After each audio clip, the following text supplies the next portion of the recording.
It works on your computer. Hey, there we go. Yeah. So this is Justin Gazaba for the, what is it, Business, Life, and Brotherhood. We're calling it a podcast, even though it's on video. And today we've got Sean Durkin. And so we're just going to jump right in, Sean. So why don't you spend the next 30, 45 seconds giving folks a quick rundown of who you are if they haven't met you before or if they don't know who you are. A little bit of background, and then we'll jump into kind of school and work, and we'll dive in. Sure. Well, thanks for having me. Appreciate being here. As you said, Sean Durkin. I grew up in the Seattle area and went to Seattle University, and now I work in commercial real estate as a warehouse and office leasing and sales broker, and calling you today from my office in downtown Seattle, actually in the conference room. Awesome, man. That's where I'm in my office in the ugly conference room because the other one's being used. So awesome, man. So went to Seattle U, jumped into commercial real estate. Let's rewind the tape a little bit and talk about college chapter. And did you have any? Because obviously this is AK Psi related here for those folks out there. Did you have any leadership roles or what was your kind of college experience within the chapter? In high school and then into college, I was kind of a shyer, quieter guy. College, especially through my experience with AK Psi. I think it helped being at Seattle U with the size of classes and everything, but really more specifically, I got involved in leadership roles, started putting on events, and kind of started at the committee level and then moved on up. Eventually I was on e-board, and I am still involved. I am chapter advisor now, actually. Let's see, 8 years later. Yeah, that's awesome. That's really awesome. I didn't know that. So when you kind of took on those roles, what kind of things were you guys doing that kind of started your interest, or how did you find the chapter to begin with? Table tent in the dining area at school. Perfect. Picked it up today. This sounds cool. And then I actually pledged with my roommate. Oh, nice. Okay. Awesome. And then so coming out of school, you had relationships obviously that you built through AK Psi and taking those leadership roles, and now you're in commercial real estate. How did that, coming out of school and getting into the role that you're in now, was that something that was immediate? Did you do some other stuff in between? How did that tease out for you?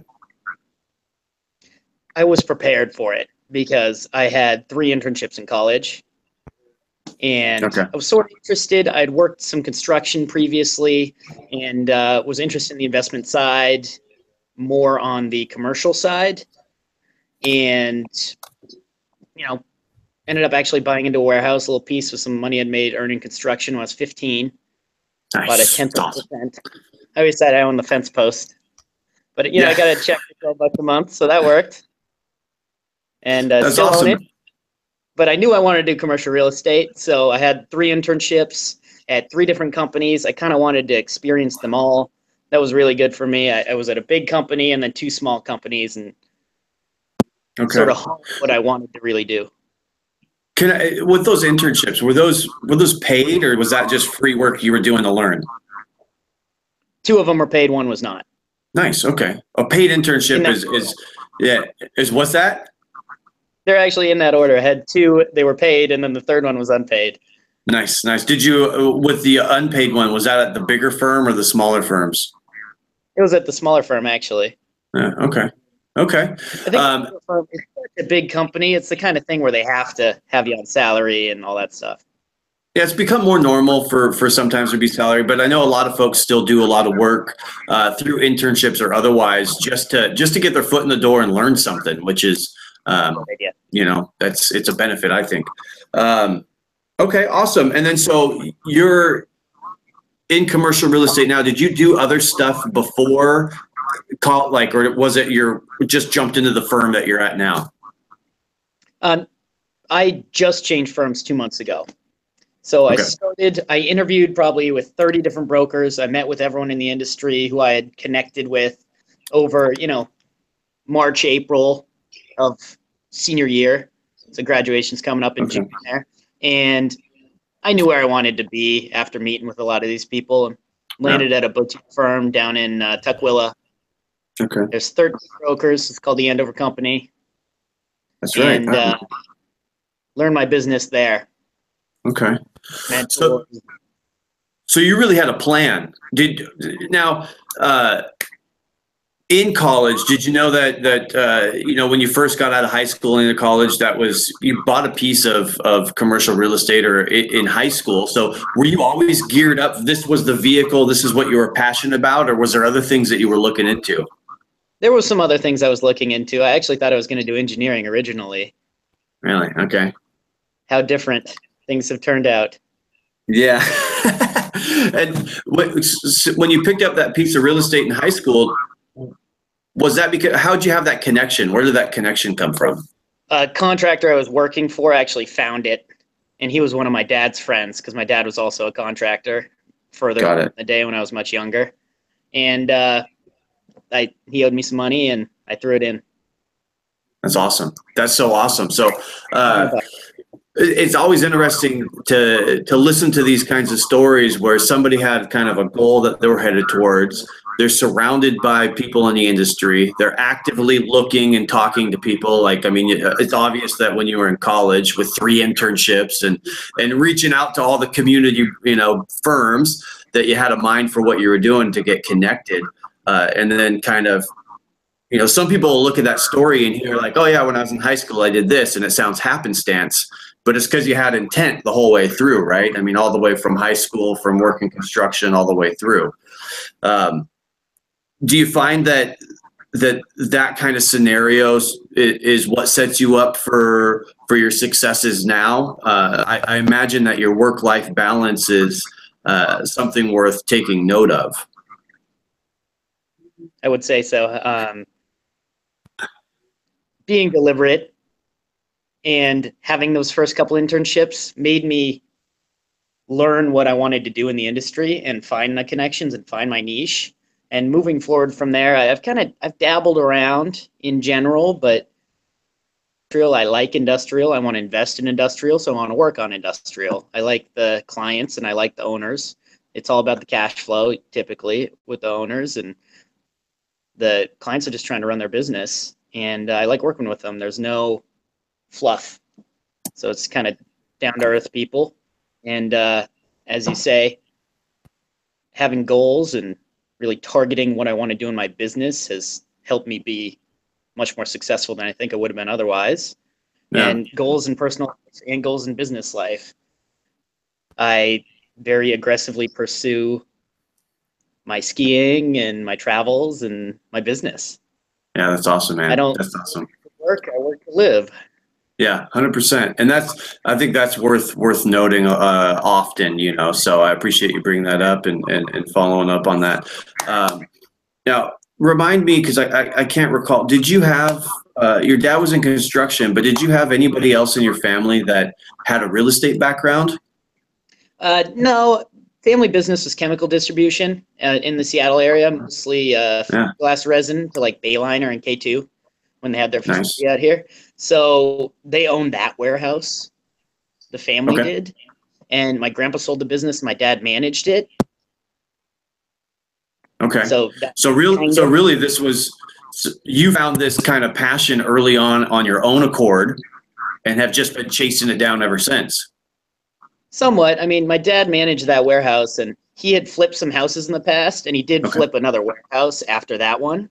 Oh, wow. Okay. But this other one that his contractor friend found to buy into just kind of came along and fell into the laps. And, I was wrenching on houses with this guy, and it was a good deal. It was vacant. We leased it out right away, and it's been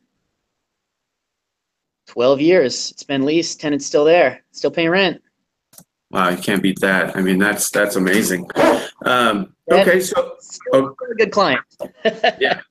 I mean, that's what you want. It's funny because when you're a landlord, you want to make sure you have good clients. You want to make sure that the tenants are, are good tenants, but also that you have you kind of have this, I know with the property management teams that I work with, they have two clients. They have the client who's the homeowner. They got to do a good job for the homeowner, but they also have the client who's the tenant. So they got to do a good job for the tenant. So you got to kind of make sure everybody's happy there. Awesome. I wanted to talk kind of how you juggled all the, you know, coming out of AK Sci, doing 3 internships, really hunting down kind of the firms that you wanted to work with, and then flipping it into where you're at now.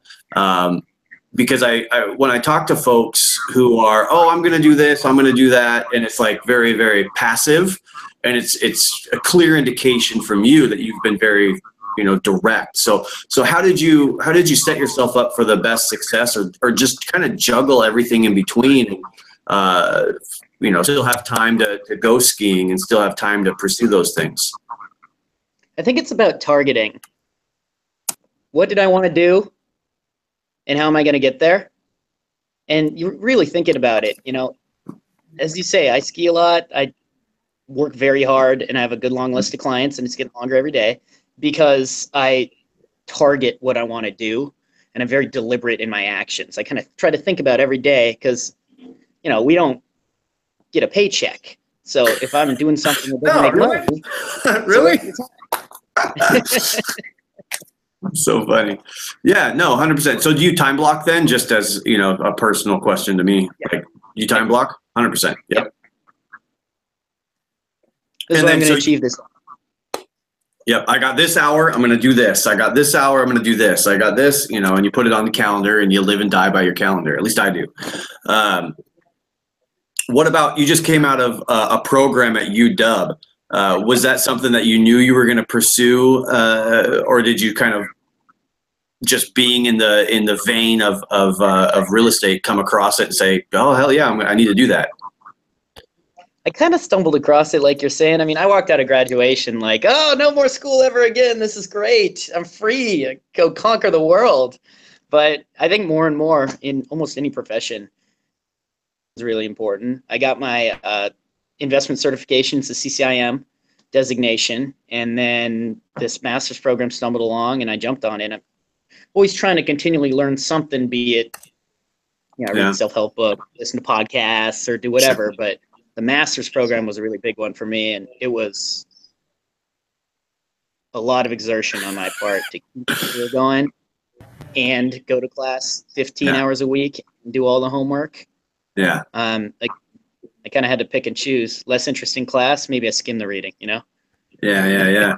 No, it's funny because I saw that in the paper with the endowment and the coming out of the School of Business, and then straight away I saw that you were graduating from the program, and I was like, holy crap! Like, I just learned about this. It's just in the paper, and then I think it was on LinkedIn. I saw that you had already finished the class, and I was like, man, he's on it. Like, that's amazing. How long did it take you to work the program? It was 6 quarters. Oh, wow. Okay. And most people did it in 5, but it was just too much class for me. I needed to be at the office. You know how it is. Yeah. Had to 100%. Keep my going. Had to keep making money. So one of the things that I talk to who are folks that are entrepreneurial, right? They're kind of running their own business, or they're self-employed. There's this whole concept of work-life balance, and I wanted to get your take on it because, you know, it's another one of those things that when you talk to students or you talk to folks who are looking for work, you know, they talk about, oh, this work-life balance, and it sounds like, you know, like, oh, you can only work 8 hours a day and get 8 hours of sleep and 8 hours of play. What does work-life balance look like for you? I'd say that I store it up. Yeah. I play on the weekends. I mean, almost always I'm playing on the weekends, which is a nice luxury in my industry that people don't expect to tour on weekends typically because they do during normal business hours. So weekends are fun, but also I'll save it up. You know, if I need to work for 4 days for 10 hours, I'll do it, and then I'll take Friday off. Yeah. You know, if I'm in the office in the afternoon and there's not too much going on and I have a couple things to get out the door but they're not essential, maybe I'll bounce home a little bit early, go for a bike ride. Yeah, 100%, 100%. I can't remember the author, but he talks about intentional imbalance. Have you ever heard of that? No. Intentional imbalance, and it's the idea that this work-life balance is a bunch of garbage because you're never going to be able to figure out how to do that.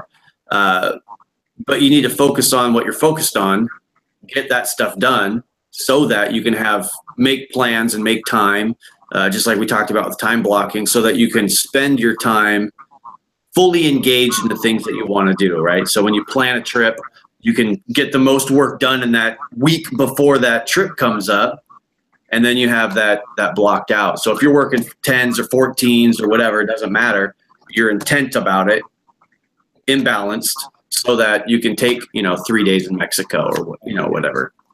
And I find that a lot of entrepreneurs, a lot of self-employed type people, that's kind of, if they've got a good grip on it, that's kind of what they're doing. They're laying the groundwork heavy and doing the work. And then when they take a break, they're taking a break. It's like they're going someplace, they're doing something.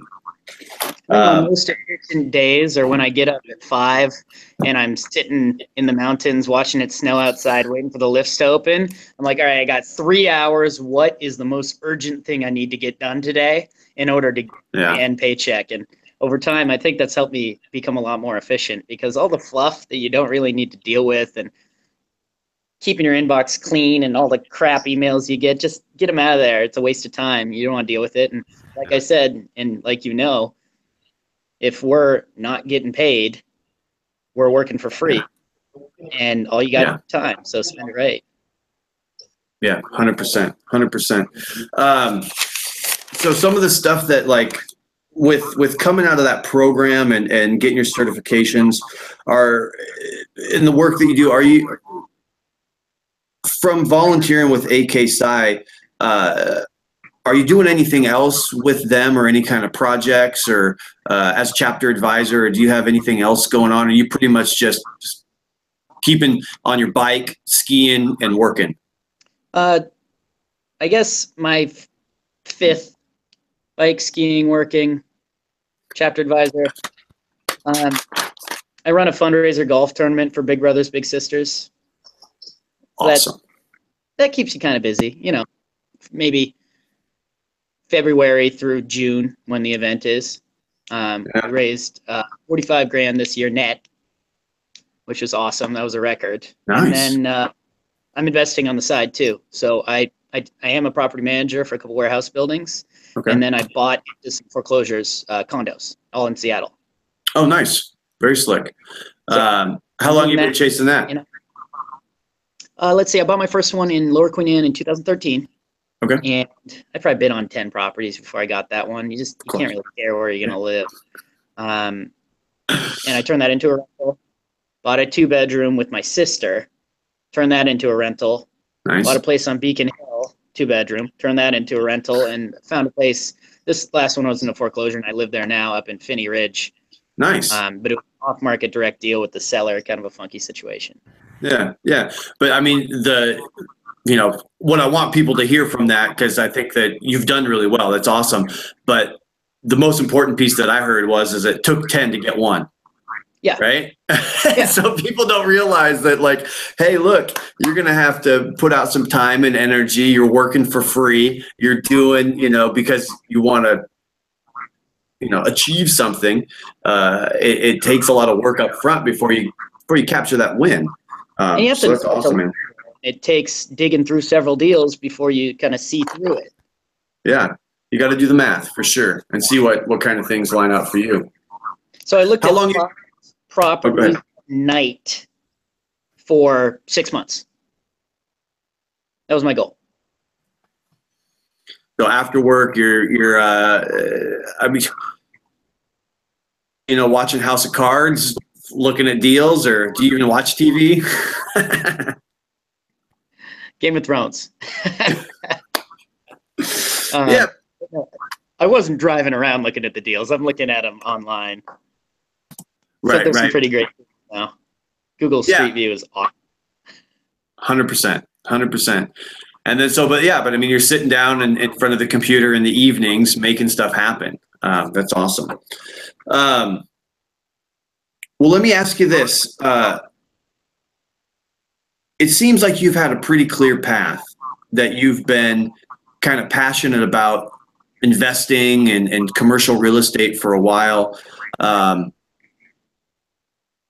After you put together that first deal, was it passion that kind of put you down this trajectory, or did you early on, did some switch flip with you that said that, hey, to really build something for myself, this is the vehicle in which to do it? I mean, were those two different things, or how did that kind of come together for you?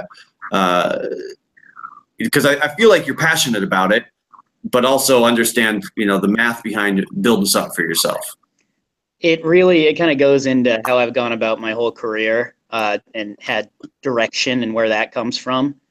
Mm-hmm. In 2012, I was sitting at the bar with a broker who's very successful. We're actually down in Honduras with a landlord, and we were doing some work on a community down there. He flew us down there, industrial developer.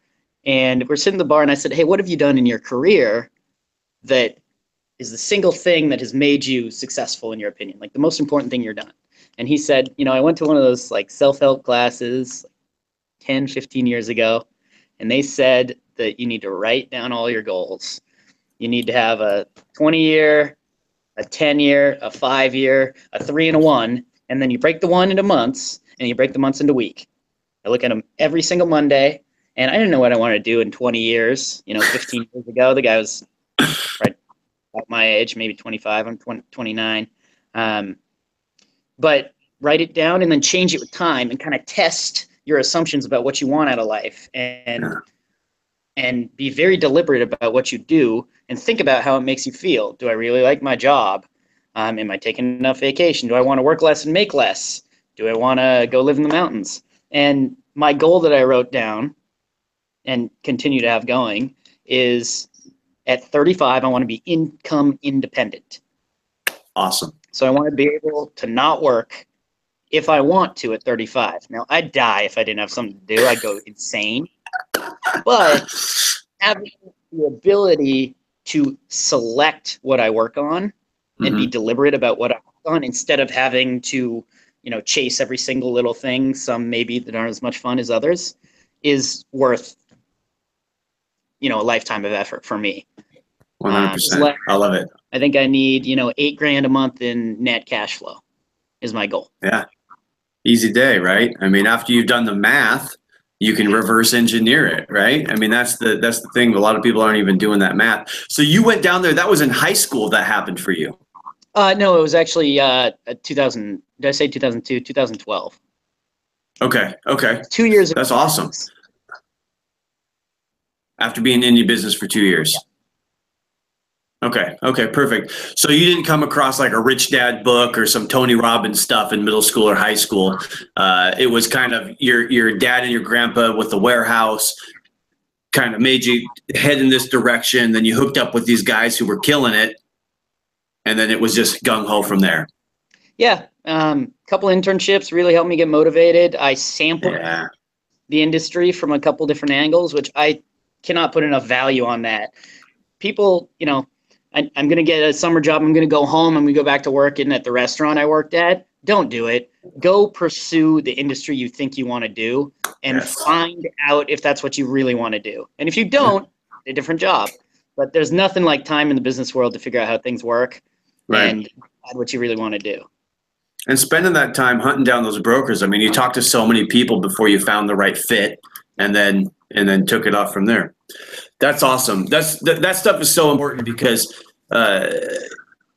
that's real world. Like, that's how things actually get done, and it's one of those things that, the business school will talk about, or somebody will talk about, but until you can see somebody's successes, walk backwards from the point of, this is how it works.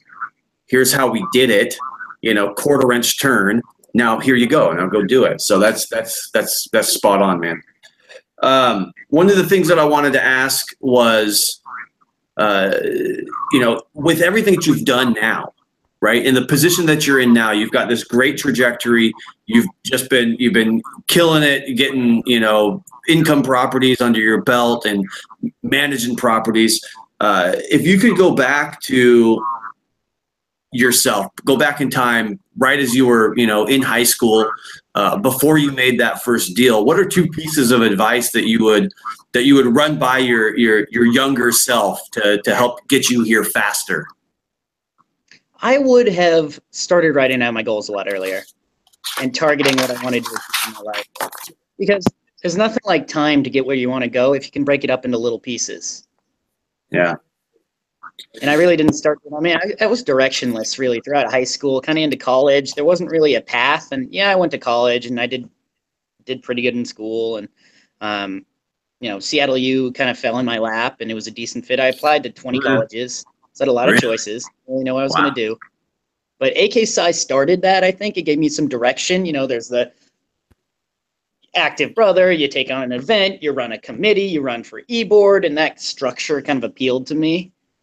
And I've just moved on and done that in the rest of my life. I didn't mention this before, but I joined an organization called NAOP. It's Commercial Real Estate Development Association. They got 1,000 members in Washington. And I joined that, and it's exactly like AK Psi. I mean, exactly the same. And I think almost any organization is going to be structured like this. I ran some events. I became secretary. I ran a committee. And now I run a couple events passively. I'm off the committee now. I was on the board retreat and everything. Got to go to that 2 years, actually. And the networking and value I got out of that, bumping shoulders and rubbing elbows with the leaders of the industry, is beyond value. But I knew how to negotiate this kind of organization because it's structured the exact same as my experience at AK Psi. That's so amazing. That's so amazing because, I remember going over HOA documents with a couple of brothers, and saying, "Hey, look, this stuff is written just like bylaws." You remember being on the bylaw committee? This stuff is just like, you're going to have meetings. It's going to be just like, they're going to use Robert's rules. How practical for you have had to have had experience here. And if you do Toastmasters, if you do any kind of club organization outside of college, it's all basically the same format. So you have this kind of tangible knowledge of how to do stuff. People they think it's silly in school, but it's like, oh wait, I've done this before. How easy. And conventions, that's a big one too, because you're always going to go to work conventions and stuff, Vegas or whatever, and learn how to negotiate your way in and out of sessions, learn which ones are going to matter and which are interesting, and realize that the best networking is definitely going to be at the happy hour. Yeah, 100%. 100%. So the first one was write out your goals. And before we go to the second one, had you ever come across that book 10X? No. Okay. It basically says that when you set your goals, you're pretty much selling yourself short of what you could actually do. You should 10X your goals.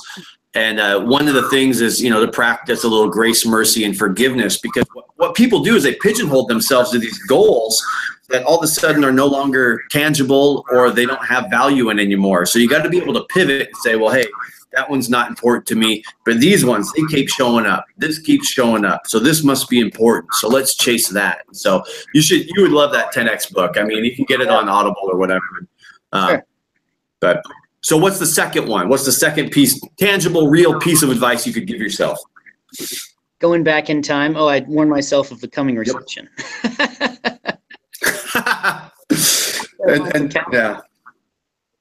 Yeah, no, and that's the story, right? That's the most important piece that nobody heard, was you would have prepped yourself to have capital so you could play. People don't realize that's when the world's on sale. It's not coming to an end. It's on sale. You can get in the game. And a little bit, I was able to hit the foreclosure market, but starting the business, especially this business, I didn't make any money for a couple of years, so. It took 3 years before I had the 20 grand saved up, and I'm very good at not spending. Right. Right. I almost horribly. I always joke with people about budgets. Like anybody who has a budget's boring, but if you don't know where your money's going, it will always leave you. It's just, yeah, you have to have an understanding about that. But that's super funny because if you're set up to win 20, 40, 100, 200 grand, you'll be able to make a big play when the opportunity presents itself. Yeah. So, okay, that's awesome. Keeping my leverage low, just to play it safe for now. Yeah. Really, now is the time to take the biggest risk. Yeah. But I haven't found a place to deploy more capital yet, so I don't really need to refinance my properties or anything, And they're cash flowing and it's fine. I make a couple $100 a month.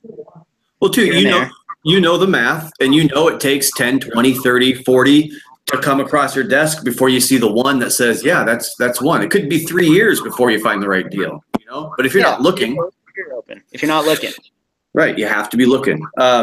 So right now, who are you taking advice from now? Do you have any mentors in the industry or people that you actually know or people that you take advice from that maybe you have never met in your life, but you follow their podcast or you read their books? Who are you taking advice from now?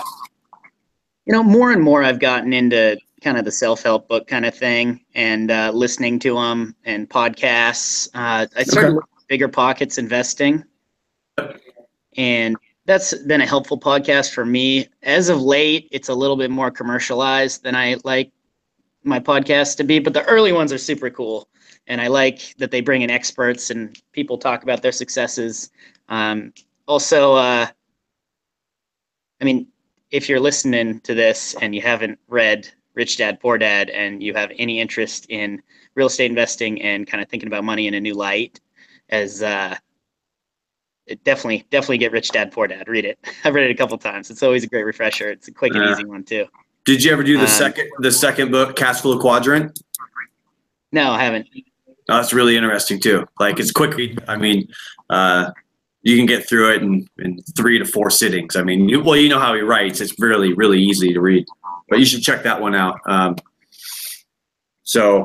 then I've a high school friend actually. His name's Danny Dover.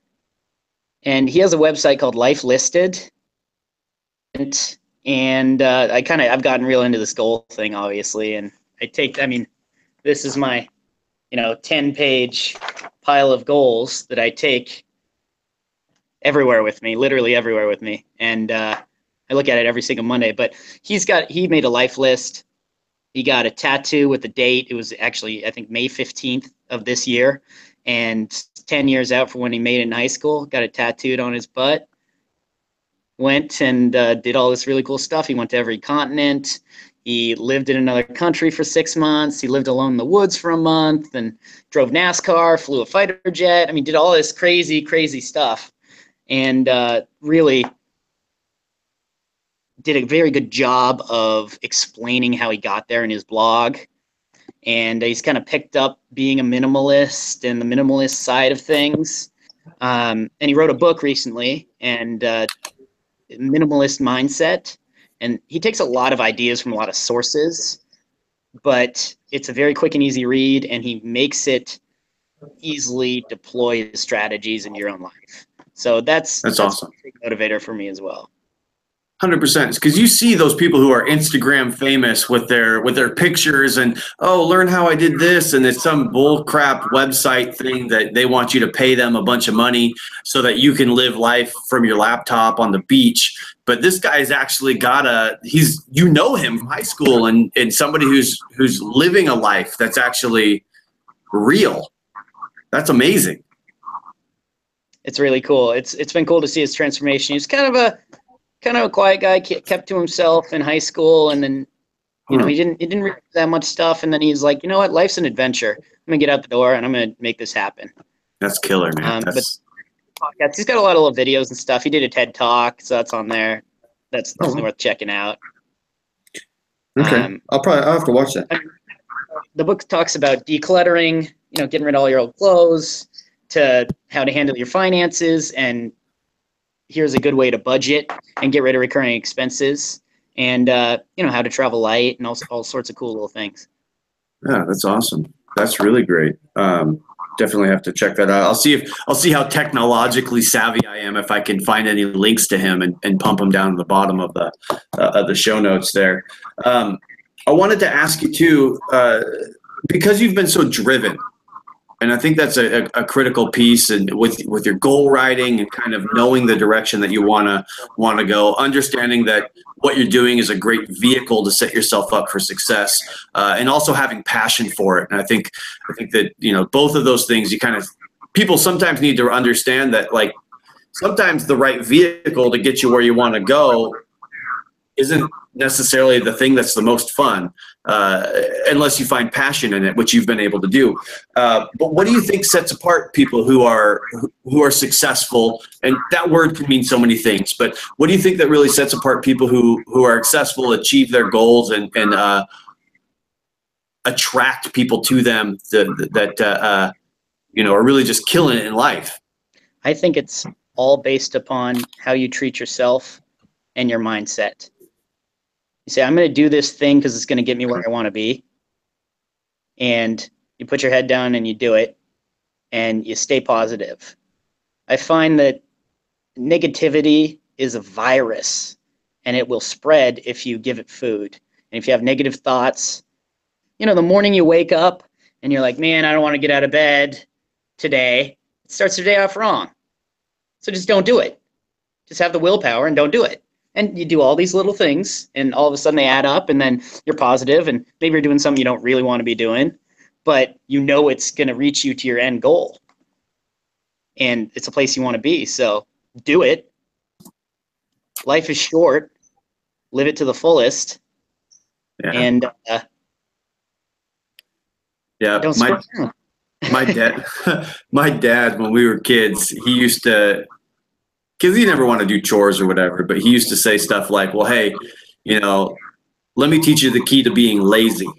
And he would say, if you want to be lazy, you just need to do this now so that you can have more time to sit around. Perfect. Which was like this like twisted bit of like, oh yeah, that makes sense. Let me go do work. Right. But it makes sense if you know, like, yeah, you can just do it now, get it over with. And then you can go on with the rest of your life, you know. It's like, you know, picking up the phone or making calls or doing that thing at work that's eat that frog. You know, you hate to do it, but just do it first, get it out of the way, and then go move on. I find people spend more time dreading doing something than actually doing it. 100%. I remember in school we had and all the content was on the internet. People complained about it all quarter. And of course, I saved it till near the end of the quarter. And once I popped it open and started to look at the thing, all the material was there. The professor provided most of the stuff, and I had my class notes, and it was a total breeze to write the thing. I think I did it in like 3 hours for a research paper. You know, it was fast. But all these people just bemoaned constantly, oh, I have so much to do, and then you don't even open the website and haven't even looked at it yet. You just think that you have so much to do, and you convince yourself that, oh, you're so busy. Yeah, it's the 6 inches between your ears getting in the way. I mean, that's 100% what it is. So, and outside of, you know, kind of your day to day, where's somebody most likely to come across you or find you? You mentioned skiing, but is there, you know, is that happenstance where somebody would run into you, or what else you got going on? What else are you doing? Oh, now that class is out, I've been taking it a little easier, which is really nice. Actually, awesome. To catch up with some old friends. But I like to be outside, being on the bike.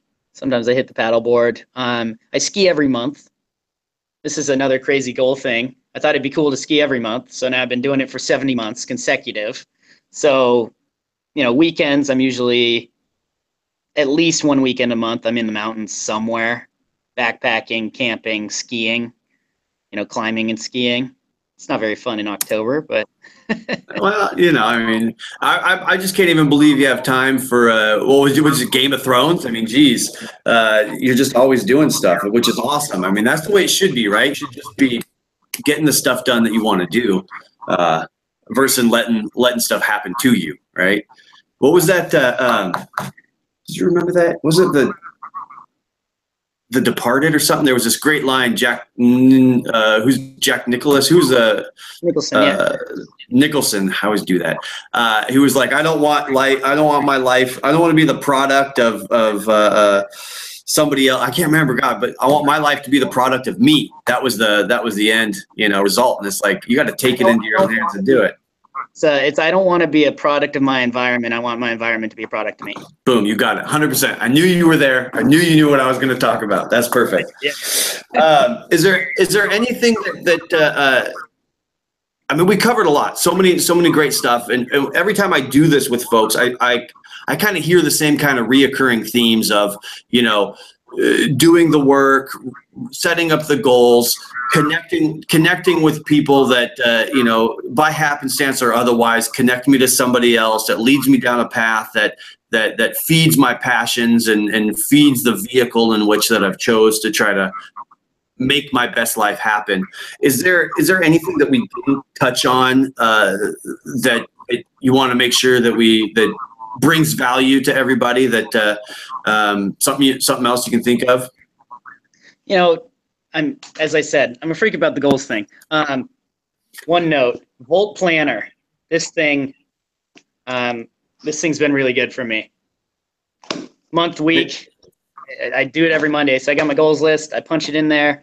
And also, we talked a little bit before. We kind of got off on a sidetrack into Danny Dover and podcasts and everything. But having a good mentor is very important in many different aspects of your life. I think I ski better when I'm with someone who's better than me. I work out harder when I'm with someone who's in better shape than me. My girlfriend's a runner big time. I've always wanted to run a marathon. She really helped me along and encouraged me to get that done. In business, I want to surround myself by people who are quality individuals, who work hard and live the lifestyle that I eventually want to live, which is really kind of what led me to change companies. The guys at the other company, literally, if there were two companies in the market, Dover and now Lee, that I would choose to work for. And I only came over to Lee because they're just set up, structured a little bit more for you to buy property. And I'm a partner of the company here. We're kind of participating in the Seattle office launch. Joined when it was 5 brokers. We got 7 now. There's one being interviewed in the other conference room, and we're growing the office, but we're being deliberate about it. And that's really fun to be ground up and work on something like that. But here I am working under 2 guys who have started or run several companies. They're in their 60s in the area, and they're magnificent mentors. I made my business plan for business only, and I have them looking at it, and they're recommending this. And if they know your goals, they'll go to work for you. And it's good to have that inside company mentor. It's good to have friends and life mentors. This is kind of a sad reality that I think we would be good to note, but get rid of dead weight. Those friends who really aren't friends, someone who doesn't clean up after themselves, someone who dabbles in the drugs a little bit too much, someone gets a little too drunk too often, get rid of them. They're not going to be any good. The fighter, the user, the person who never has any money to contribute, get rid of them. Yeah, that's burn the ships, right? I mean, that's kind of what that is. And it's such a truism, and you find it more and more when you have these real and frank discussions. You find that so many people don't have these kinds of discussions with their friend group or with the people that they're with, especially when they're reaching up. You want to always be reaching up. You want to be the small guy in the room because you want to learn from some people that, people that are better than you, but you really are kind of the product of the 5 people you surround yourself with the most. It's just, you can't learn anything new if people all the time. And you can pick them. You pick your friends, you pick your significant other, you pick them. And sometimes it takes a while, but if you're deliberate about it, good things will happen. Yeah, 100%, man. No, I'm so thankful that we were able to connect and have you on. I really appreciate you spending the time with me and adding so much value to everybody, because these are all such truths that everybody, I think that everybody can relate to a little bit. And if they dig down deep enough, it really strikes a chord. you know, how can people best reach out to you? How can people, whether they're in chapter, they're an alumni, and they just want to say hello, what's the best way for somebody to reach out and do that? Or man, if somebody comes across this and like, shoot, I need to work at this guy's firm, you know, how's the best way for them to find you? It's cell phone, text, or call. Okay. Do you want me to toss that up in the show notes and give people the opportunity, or would connecting over LinkedIn be easier for you? You know, slap it on there too. Either way. All right. Honestly, I say yes. I say let's do it. Let's get people. You know, what's the? I want people to call me. You know. Awesome, man. Well, I really appreciate you jumping on. What I'd love to do is have you on again sometime and kind of tease out kind of some other things. We can deep dive on some stuff. You've got just so much knowledge and experience with investing and finance, and you were talking about running a budget and stuff. I'd love for people to be able to set themselves up for success too. So, but I really do appreciate you having on the show. Appreciate it. Happy to be on. Awesome, man. All right, let's cut it out. Thanks so much, guys, for tuning in. We'll talk to you next time.